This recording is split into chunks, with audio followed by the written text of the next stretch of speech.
대구의 관문인 동대구역 앞 도로가 6년 공사 끝에 10차로로 확장 개통됐습니다. 교통 혼잡을 막기 위해 서울처럼 도로 중앙에 버스 전용차로와 버스 승차장도 들어섰습니다. 경찰 조사를 받은 고령군청 공무원이 스스로 목숨을 끊은 사건과 관련해 주민들과 공무원 노조 등이 진상을 촉구하고 나섰습니다. 경찰의 강압, 표적 수사 의혹도 제기되고 있습니다. 정부가 오늘 6.19 부동산 대책 이후에 추가 부동산 대책을 발표했습니다. 투기를 잡겠다는 정부의 의지가 강하게 반영됐는데 대구 경북에서의 영향은 제한적일 것으로 보입니다. 대형 호수를 2개나 끼고 있는 안동이 풍부한 수자원을 활용해 여름철 수상 레포츠의 메카로 자리 잡고 있습니다. 시청자 여러분 안녕하십니까? 대구 경북 소식 전해드립니다. 경찰 조사를 받은 고령군청 공무원이 스스로 목숨을 끊은 사건과 관련해 공무원 노조 등이 진상 규명을 촉구하고 나섰습니다. 경찰의 강압, 표적 수사 의혹이 강하게 제기되면서 경찰이 큰 부담을 안게 됐습니다. 박재영 기자가 취재했습니다. 임의동행 11시간 사람이 죽었다. 진실을 밝혀라! 밝혀라! 밝혀라! 밝혀라! 고령군 민주시민단체협의회와 공무원 노조, 가족 등은 경찰 조사를 받은 뒤 스스로 목숨을 끊은 고령군 공무원 허모 씨의 억울한 죽음의 진상 규명과 책임자 처벌을 촉구했습니다. 간접 살인죄가 광주 수사단한테 했습니다. 당신들을 석고대자하고 엎드려 사와주기 바랍니다. 이들은 경찰 조사 11시간 동안의 강압 조사 의혹을 제기했습니다. 11시간 동안 조사를 받고 나오는 길에 스스로 생을 이렇게 놓을 정도라면은 일반 상식을 가진 사람으로서 합리적인 의심은 할 수 있다. 고령에선 내년 지방선거 출마를 저울질하는 전 경찰 간부가 이번 수사를 기획했다는 의혹이 일파만파 확산되고 있습니다. 이번 사건의 근원인 정치욕과 사적 감정이 작용한 기획수사, 포적수사였다는 것 의혹에 대하여 명백히 밝히라.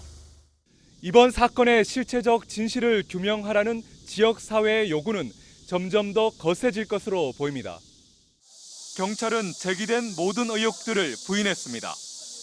정고령서장하고 이 사람 정치 의혹 때문에 기획수사하고 표적수사가 탈탈 터니까 안 나오니까 고령서장이 이 사건에 거의 저한테 어떤 얘기를 한 거는 없습니다. 고령 한 업체의 산림 사업과 고분 정비공사 비리 의혹에 공무원들의 개입 여부를 밝혀내기 위해 계좌 추적 등을 하고 있는 경찰. 뚜렷한 수사 결과를 내놓지 못할 경우 한 공무원의 사망을 두고 거센 역풍을 맞을 것으로 보입니다. MBC 뉴스 박재영입니다.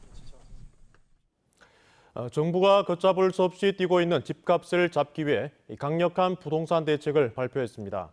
투기를 잡겠다는 의지가 강하게 반영됐는데 대구 경북에서는 영향이 제한적일 것으로 보입니다. 보도에 신병철 기자입니다. 정부가 발표한 부동산 추가 대책의 핵심은 대출은 줄이고 세금은 확 늘려서 투기 세력을 잡겠다는 것입니다. 서울 전 지역과 경기 과천, 세종시를 투기 과열지구로 강남 4구 등 서울 11개구는 투기 지역으로 지정해 기존 조정 대상 지역과 함께 3중망의 투기 제한 구역을 설정했습니다. 투기 과열지구와 투기 지역은 LTV, 즉 주택담보대출 비율과 DTI, 총부채 상환 비율 등 대출 한도가 40%로 강화됩니다. 하지만 대구 경북 지역은 이런 투기 제한 구역으로 지정되지 않아 직접적인 영향은 적을 것으로 보입니다. 다만 국토부가 향후 광역시도 분양을 받은 뒤 6개월 동안은 전매를 제한하는 조치를 하겠다고 밝혀 제한적으로 영향을 줄 것으로 전망됩니다. 최근에 어떤 분양시장의 어떤 과열을 어느 정도 막을 수 있지 않겠나 그렇게 보여집니다. 또한 재건축과 재개발 사업의 경우 기존의 임대주택 비율이 0에서 12%에서 5에서 12%로 늘어나 사업 추진 속도에 영향을 받을 것으로 보입니다. 이번 대책에 의해서 이제 최소 5%는 짓도록 되어 있습니다. 이러한 부분들은 향후 어떤 재건축 재개발 사업의 어떤 속도를 조금 늦출 수 있는. 그러나 수도권과 부산을 달궜던 투기 자금이 대구로 몰려오는 풍선 효과에 대한 우려도 커지고 있습니다. 정부는 집은 거주의 대상이지 투자의 대상이 아닌 만큼 특별사법경찰 제도를 도입해 투기 수요를 원천 봉쇄하겠다고 밝혀 중장기적으로 과열된 부동산 시장은 진정될 것으로 기대됩니다. MBC 뉴스 신병철입니다. 대구의 관문인 동대구역 앞 도로가 6년 공사 끝에 10차로로 확장 개통했습니다. 혼잡을 막기 위해 도로 중앙에 버스 전용 차로와 버스 승차장도 들어서는 등 양명 높던 정체 구간이 시원하게 뚫렸습니다. 윤영균 기자가 보도합니다. 어제까지만 해도 상습 정체 구간이던 동대구역 주변 도로가 시원하게 뚫렸습니다. 왕복 6차로였던 동대구역 앞은 10차로로 확장됐고 왕복 8차로던 파티마 병원 앞 도로는 9차로로 넓어졌습니다. 만든 지 40년 정도 됐던 동대구역 고가교 교체공사가 시작한 지 6년 만에 주변 도로가 전면 개통된 겁니다. 택시와 정차 차량으로 뒤엉켰던 동대구역 광장 앞 시내버스 승차장은 대구시 최초로 버스 전용차로와 함께 도로 중앙으로 옮겼습니다. 원래 저쪽에 있었잖아요. 그래가지고 바로 앞에서 탈 수 있었는데 뭔가 중간에 있으니까 아직은 좀 어색해요. 좀 모르겠어요. 아직. 또한 동대구역 주변 도로 3곳에서 좌회전이 가능해지면서 신호체계도 개편됐습니다. 대구시는 4만 6천 대 정도던 하루 통행량이 6만 대 이상으로 30%가량 늘고 평균 통행 속도도 시속 5km 정도 빨라질 것으로 추산하고 있습니다. 아직 공사가 모두 끝난 것은 아닙니다. 5,000제곱미터 규모던 동대구역 광장을 올 10월 완공 목표로 도로 양쪽에 하나씩 만들어 2만 3,000제곱미터 규모로 늘리는 공사를 하고 있습니다. 분수도 조성이 되고 대구의 랜드마크적인 조형물도 들어서게 됩니다. 그렇게 되면은 시민들이 광장에서 여러 가지 행사도 할 수 있고 그다음에 이렇게 산책도 할 수 있고 이런 조성이 될 거라고 보고 있습니다.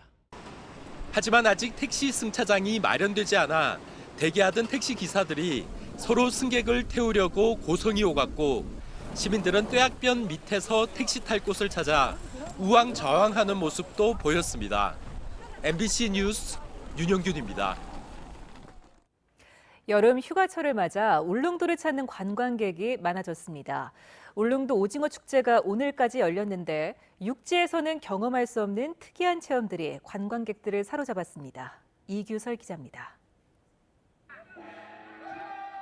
징소리가 울리자 온 힘을 다해 노를 젓습니다. 통나무를 엮어 만든 배를 타고 바다를 건너는 떼배 타기 경주입니다. 울릉도에서만 볼 수 있는 특이한 볼거리여서 큰 인기를 끌었습니다. 상금 35만 원 전달되겠습니다. 오징어 맨손으로 잡기 체험은 육지에도 있지만 울릉도 행사는 질이 다릅니다. 오징어는 물론 값비싼 도다리와 어른 팔뚝만한 방어도 잡을 수 있습니다. 진짜로 재밌고 너무 큰 게 많아서 너무 재밌어요. 손을 그냥 딱 잡았어요. 누가 오징어 10마리를 더 빨리 손질해 대나무에 거는지를 겨루는 오징어 배 따기 대회. 그리고 박진감이 넘치는 망치로 얼음 깨기 대회도 보는 재미를 선사했습니다. 이렇게 컴퓨터하게 돼서 오징어까지 상품으로 가고 대단히 감사합니다. 즐겁습니다. 잘 놀다 가겠습니다. 울릉도 오징어 축제가 육지에서는 경험할 수 없는 색다른 체험을 통해 차별화에 성공하면서 내년에는 더 많은 관광객이 울릉도를 찾을 것으로 기대됩니다. MBC 뉴스 이규설입니다. 안동하면 유교나 선비문화 같은 정적인 이미지가 먼저 떠오르는데요. 최근에는 안동에 위치한 대형 호수를 활용해 수상 레포츠를 즐기는 곳으로도 각광받고 있습니다. 엄지원 기자입니다. 제트스키가 물살을 가르며 수면 위로 대형 연을 띄웁니다. 신종 수상 레포츠인 드래곤 플라이로 체험객들은 튜브 기둥을 꽉 잡고 하늘을 나는 기분을 제대로 만끽합니다. 놀이동산에서나 볼 법한 디스코 팡팡도 물 위에 떴습니다. 처음에 무서웠는데 빙글빙글 돌기도 하고 날기도 하고 해서 저희가 싹 날아간 것 같아요. 안동은 이마호와 안동호 등 모두 4곳의 수상레저 체험장을 운영하고 있습니다. 웨이크보드 같은 성인용부터 워터 슬라이드와 블록 점프 등 어린이용까지 20여 개의 다양한 수상 레포츠를 즐길 수 있습니다. 여기 너무 좋은 것 같아요. 매년 오는데요. 애기들이 물놀이해서 너무 좋아해요. 항상 오기 전에 기대 많이 하고요. 언제 가냐고 물어보고. 특히 이마오에는 카라반과 글램핑 시설, 오토 캠핑장을 갖춘 수상 레저타운이 문을 열어 체류형 수상 레포츠 관광이 가능해졌습니다. 낙동강 물길을 따라가는 카누 탐방도 인기, 7km 코스에 이르는 하회 병산 코스 래프팅은 최고의 절경과 스릴을 함께 느낄 수 있습니다. 물의 도시 안동시가 다양한 수상 레포츠와 숙박 시설을 갖추고 여름 휴가객들을 손짓하고 있습니다. MBC 뉴스 엄지연입니다. 낙동강 유역의 녹조 현상이 평소 수준으로 회복됐습니다. 대구지방환경청에 따르면 지난달 말 기준 강정고령보와 칠곡보의 남주류 개체수가 각각 밀리리터당 290여 개, 1,700여 개로 떨어져 평상 단계를 회복했습니다. 낙동강 달성보와 구미보, 낙담보에 내려졌던 수질 예보제 관심 단계도 모두 해제됐습니다. 최근 들어 포항의 철강 수출 등 경기가 회복되는 것으로 지표상 나타나고 있습니다. 하지만 고용이나 투자 같은 실물 경기는 여전히 부진한데요. 왜 그런지 한기민 기자가 취재했습니다. 철강은 포항 지역 수출의 95%를 차지할 만큼 지역 경제에 절대적인 영향을 미칩니다. 한때 10억 달러까지 육박했다가 6억 달러대로 떨어졌던 철강 수출은 지난해 하반기부터 줄곧 늘어 수치상으로는 상당 부분 회복된 것으로 집계되고 있습니다. 하지만 이는 원자재 가격 상승에 따른 제품 판매 단가 인상 효과일 뿐 수출 물량은 기대 이하라는 것이 한국은행의 분석입니다. 실제로 포항 지역 철강 수출 품목 가운데 비중이 1, 2위를 차지하는 열연과 냉연 강판의 수출 물량은 미국의 수입 규제 등으로 오히려 크게 감소한 것으로 집계됐습니다. 수출이 겉으로 보기에는 명목적으로 증가한 것처럼 보이지만은 실제로는 물량이 감소했기 때문에 생산 증가로는 이어지지 않았다고 볼 수 있습니다. 특히 전국의 철강 도시 가운데 인천과 울산, 부산 등은 수출 물량이 증가한 반면 유독 포스코의 제출소가 있는 포항과 광양은 감소한 것으로 나타났습니다. 포항과 광양이 주로 포스코의 수출과 관련돼 있기 때문에 포스코가 미국의 보호관세 판정을 받음에 따라서 그런 수출 물량이 감소하는 효과가 나타난 걸로 나왔습니다. 지난 2000년 이후 포항의 철강 수출은 6차례나 위기 이후 회복기를 거쳤습니다. 하지만 과거 회복기엔 물량 증가가 수반된 반면 이번엔 수출 단가 인상에 따른 착시 효과가 커 실질적인 수출 증대 전략이 필요하다는 지적입니다. 신규 시장을 또 새로 개척을 하고 현재 우리가 갖고 있는 기술력 가지고 새로운 신제품이나 고부가 가치 제품 이런 것들을 적극적으로 계속 개발을 해나가는 그런 노력이 끊임없이 이루어져야지만 가능할 거라고 봅니다.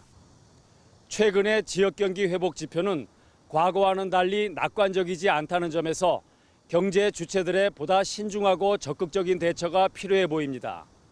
MBC 뉴스 한기민입니다.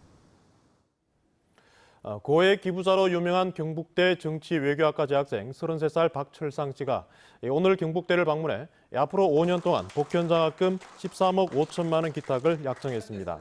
약정에 따라 경북대는 오는 가을부터 한 학기에 45명, 1년에 90명의 장학생을 선발해 1인당 300만 원의 장학금을 지급할 예정입니다.